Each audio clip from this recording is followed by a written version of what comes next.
जय हिंद दोस्तों। अगर बैंक ऑफ इंडिया में अकाउंट है तो आपको मेरे चैनल को सब्सक्राइब कर लेना चाहिए, क्योंकि छोटे मोटी चीज़ के लिए, छोटे मोटे एसएमएस के लिए, छोटी मोटी जानकारी के लिए, छोटी बड़ी जानकारी वगैरह, एसएमएस क्या है, कैसे, कितना चार्ज है, क्यों है, क्या है, वो सब जानने के लिए बैंक जाना पड़ेगा। उसके लिए आपको पेट्रोल और समय दोनों बर्बाद करना पड़ेगा। मेरी चैनल को सब्सक्राइब कर लो और आपको सारी जानकारी बिल्कुल यहाँ पे अच्छी तरह से मिल जाएगी। अगर आपको कोई पूछना भी है तो कमेंट कीजिए, मैं आपको ज़रूर उसका जवाब दूंगा। चलिए दोस्तों, बैंक ऑफ इंडिया में अकाउंट है तो मोबाइल एप्लीकेशन जरूर डाउनलोड कर लेनी चाहिए, क्योंकि इस एप्लीकेशन के साथ साथ आप बहुत सारी चीज़ें घर बैठे ही कर सकते हैं। बैंक ऑफ इंडिया जाने की ज़रूरत नहीं रहेगी। जी हाँ, बैंक ऑफ इंडिया जाने की ज़रूरत नहीं रहेगी। बहुत सारी चीज़ें मोबाइल बैंकिंग चालू करने से बाद आपको मिल जाएगी। क्या क्या चीज़ें मिलेगी उसके लिए मैं अलग से वीडियो बनाऊंगा। फिलहाल मोबाइल बैंकिंग कैसे चालू करते हैं चलिए हम देख लेते हैं। बहुत ही आसान है, वीडियो पे बने, चैनल को सब्सक्राइब कर दें। सबसे पहले प्ले स्टोर पे आइए। प्ले स्टोर पे आने के बाद BOI मोबाइल टाइप कीजिए। मैंने अभी अभी टाइप किया है, इसलिए मुझे सबसे ऊपर दिखाई दिया BOI मोबाइल। ऐसे टाइप करने के बाद सर्च कीजिए। सर्च करने पे आपके सामने ये दिखाई देगा। जी हाँ, यही है official application bank of India की। चलिए इसको इंस्टॉल कर लेते हैं। इंस्टॉल कर रहे हैं हम। जी हाँ, मेरे मोबाइल में पहले से इंस्टॉल है तो इसलिए ऐसे दिखा रहा है। इंस्टॉल करने के बाद करते समय आपको ऐसे दिखाई देगा। ठीक है दोस्तों, ऐसे दिखाई दे, घबराने की ज़रूरत नहीं है। आगे बढ़िए, आपके सामने फिर ये ऑप्शन दिखाई देगा। ठीक है, ऑप्शन नेक्स्ट और स्किप। आपको नेक्स्ट वाला बटन, ये वाला बटन जो है वो दबाना है। दबाने के बाद आपकी स्क्रीन पे फिर से ये चीज़ें आएगी दोस्तों। Allow BOI mobile to send and view SMS message, तो अलाउ करना है। चलिए मैं अलाउ कर देता हूँ। अलाउ करने के बाद आपके सामने फिर ऐसा चीज़ें आएगी। Allow BOI mobile to make and manage phone calls, तो फिर से मैं अलाउ कर देता हूँ। चलिए अलाउ करने के बाद फिर मेरे सामने ये ऑप्शन आएंगे सिम के दोस्तों। देखिए मेरे मोबाइल में दो सिम है, एक जियो का है और एक एयरटेल का है। मेरे बैंक ऑफ इंडिया में जो मेरा अकाउंट है उसमें मेरा जियो वाला मोबाइल नंबर रजिस्टर्ड है, तो इसको मैंने क्लिक कर दिया। क्लिक करने के बाद मैं सेंड करूँगा, लेकिन सेंड करने से पहले आपको पता होना चाहिए कि आपके जियो वाला जो भी मोबाइल नंबर रजिस्टर्ड है उसमें बैलेंस होना चाहिए, क्योंकि SMS भेजेंगे उसका 1 2 3 रुपया जितना चार्ज लगता है मोबाइल के हिसाब से उतना लगेगा। ठीक है दोस्तों, तो चलिए मैं सेंड कर देता हूँ। जियो में मेरा बैलेंस है। सेंड करने के बाद ये देखिए दोस्तों, मैसेज जा रहा है सेंडिंग SMS का, इस तरह का आपके सामने स्क्रीन पर दिखाई देगा। जाने के बाद ये देखिए मैसेज सेंड हो गया, लेकिन अभी भी ये मैसेज सेंड का मैसेज आ गया। और इसके बाद देखिए मैसेज सेंड होने के बाद क्या आता है, ये देखिए मेरा मोबाइल नंबर आ गया। मोबाइल नंबर के लास्ट के 3 अंक मेरे ही है, यानी मेरा मोबाइल नंबर मेरा है। इसको कंफर्म करने को बोल रहा है बैंक ऑफ इंडिया एप्लीकेशन। तो चलिए मैं कंफर्म करके प्रोसीड वाला बटन दबा देता हूँ। प्रोसीड बटन दबाने के बाद मुझसे बोल रहा है भैया यूजर आईडी डालो। यूजर आईडी डालते समय ध्यान रखना है दोस्तों। ध्यान क्या रखना है, आपके मनपसंद का यूजर आईडी डाल सकते हैं। जैसे मैंने डाला विशाल, ठीक है, तो इसने बोला भैया यूजर आईडी पहले से ही है, इसमें किसी और का विशाल का बना होगा।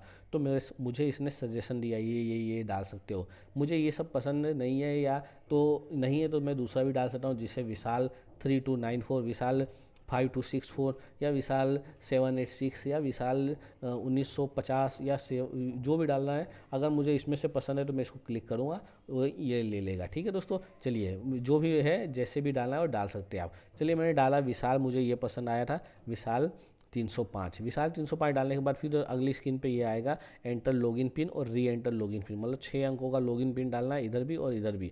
वही जो इधर डालने के लिए और इधर डालने के लिए एक ही होना चाहिए। और ये लॉगिन पिन किसका है, ATM का नहीं है, ये ट्रांजैक्शन करने का नहीं है। ये किसके लिए है, ये एप्लीकेशन में लॉगिन होने के लिए लॉगिन पिन है। ठीक है, और ये कैसा होना चाहिए, 6 अंकों का होना चाहिए। ये 0 से स्टार्ट नहीं होना चाहिए। इसमें कोई भी 3 कम्बिनेशन वाला रिपीट नहीं होना चाहिए इस तरह का। 3 कंटिन्यू अंक नहीं आने चाहिए। उसके बाद लगातार अंक नहीं होने चाहिए। 3 अंक कोई भी नहीं होने चाहिए। साथ ही 2 डिजिट वाले नहीं होने चाहिए, इस तरह 4 6 4 6। चलिए मैंने बना लिया 6 अंकों का, मतलब 6 अंक डालना है आपको 0 से लेकर 9 तक। और 0 बीच में आ सकता है, पहले नहीं आ सकता, कोई भी डाल सकते हैं। तो मैंने 6 अंक पसंद कर लिए आगे पीछे करके। चलिए डालने के बाद ये अगली स्क्रीन पे मुझे दिखाई दिया, ये डाल दिया मैंने। ठीक है दोस्तों, अपनी पसंद का इस तरह से डाल दिया। डालने के बाद यहाँ पे ऊपर भी डाल दिया, नीचे भी डाल दिया। ये टर्म्स एंड कंडीशन को अप्लाई करने को बोल रहा है। चलिए मैं यहाँ पे क्लिक करके सबमिट बटन दबा देता हूँ। सबमिट बटन दबाने के बाद अगली स्क्रीन पे मुझे ये दिखाई देगा। जी हाँ दोस्तों, दिखाई दिया। इसको बड़ा कर लेता हूँ आपको दिखाने के लिए। ये देखिए सबसे ऊपर देख रहा है कि 80% कंप्लीटेड हो गया। ठीक है, यहाँ तक पहुँच गया, मतलब 80% कंप्लीट हो गया। अब ये बोल रहा है सिलेक्ट कस्टमर आईडी, यहाँ पे लिखा हुआ आ रहा है। और यहाँ पे देखिए लास्ट में ये एरो का बटन आ रहा है। चलिए मैं एरो का बटन दबा लेता हूँ। ध्यान रहे एरो का बटन जैसे ही दबाओगे वैसे ही आपका अकाउंट में जो कस्टमर आईडी है, जी हाँ, आपकी बैंक की पासबुक में फर्स्ट पेज पे कस्टमर आईडी लिखा होता है, वही कस्टमर आईडी यहाँ पे शो करेगी। चेक कर लेना है वही कस्टमर आईडी है या नहीं।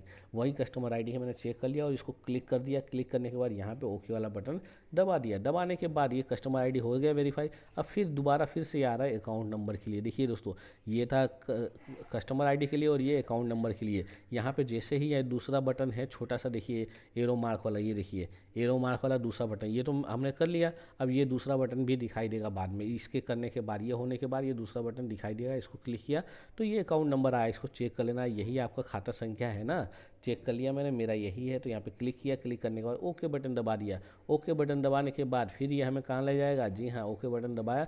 दबाने के बाद ये पूछ रहा है भैया ये, जी हाँ, यहाँ पे दो चीज़ें हो सकती है, या अगर आप कंप्लीट करना चाहते हो अपना रजिस्ट्रेशन तो कंप्लीट हो जाएगा, नोट नाउ पे दबा दो, कंप्लीट हो जाएगा। लेकिन यहाँ पे पूछ रहा है फॉर एनेबल फाइनेंशियल सर्विस। जी हाँ, फाइनेंशियल सर्विस होता है मतलब किसी को पैसे ट्रांसफ़र करने, किसी से पैसे की लेन देन करनी है, उस चीज़ों के लिए तो आपको डेबिट कार्ड की डिटेल डालनी होगी। डेबिट कार्ड की डिटेल डालने के लिए अगर डेबिट कार्ड आपके पास है तो प्रोसीड नाउ बटन दबाना है, नहीं है तो नोट नाउ बटन दबा के आगे बढ़ सकते हो। मेरे पास डेबिट कार्ड है, मैं प्रोसीड नाउ वाला बटन दबाता हूँ। दबाने के बाद देखिए यहाँ पे आपको पूरा एटीएम की डिटेल डालनी होगी। कार्ड नंबर डालना है, एक्सपायरी डेट महीने में जो लिखा है कार्ड के ऊपर वही डालना है, ईयर भी लिखा है, और एटीएम पिन आपके दिमाग में लिखा हुआ है वो डालना है। डालने के बाद ये सबमिट बटन दबाना है। चलिए मैं इतना कर लेता हूँ। करने के बाद ऑटो वेरिफिकेशन पूछ रहा है, देखिए ऑटो वेरीफाई ओटीपी आएगा 6 अंकों का, वो ऑटो वेरीफाई हो रहा है, यहाँ पे जनरेटेड हो गया। देखिए मैसेज भी मुझे आया था और ये वेरीफाई हो रहा है, ठीक है। यहाँ पे नंबर ऑटोमेटिक डल गए। डलने के बाद मैं यहाँ पे वेरीफाई वाला बटन दबा दे रहा हूँ। दबाने के बाद दोस्तों मेरे सामने ये स्क्रीन पे आया ट्रांजैक्शन पासवर्ड, सबसे खतरनाक पासवर्ड। जी हाँ, छोटा करके दिखाता हूँ आपके सामने, इस तरह दिखाई देगा, बड़ा करके दिखाता हूँ। ट्रांजैक्शन पासवर्ड आपको डालना रहेगा, ठीक है, यहाँ भी डालना रहेगा और यहाँ भी डालना रहेगा। लेकिन डालते समय आपको ध्यान रखना है ट्रांजैक्शन पासवर्ड कम से कम 8 अंकों का होना चाहिए और बड़े से ज़्यादा 16 अंकों का होना चाहिए।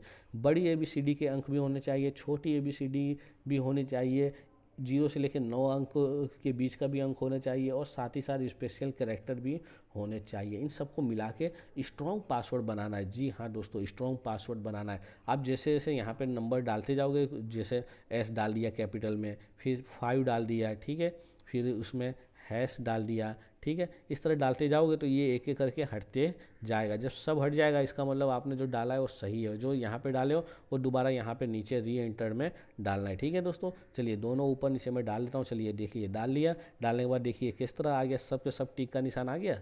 ये ऊपर भी मैंने वही डाला और नीचे भी वही डाला। डालने के बाद सबमिट बटन दबा दिया मैंने। सबमिट बटन दबाने के बाद लॉग इन टू कंप्लीटेड हो गया दोस्तों। Login to M banking successfully register मेरा हो गया। अब इसको लॉगिन मैं कर सकता हूँ, जो मैंने यूजर आईडी डाली थी विशाल, और लॉगिन पिन डाला था, ठीक है दोस्तों। ऐसा करने के बाद, लॉगिन करने के बाद कुछ इस तरह का दिखाई देगा दोस्तों, my account, M passbook, fund transfer, ये अगड़म सगड़म, ये सब चीज़ें क्या है मैं आपको बताऊंगा। वीडियो मेरी पूरी देखो, एक के बाद एक करके सारी वीडियो देख लो, आपको मज़ा आएगा। और चैनल को सब्सक्राइब कर दो। जय हिंद।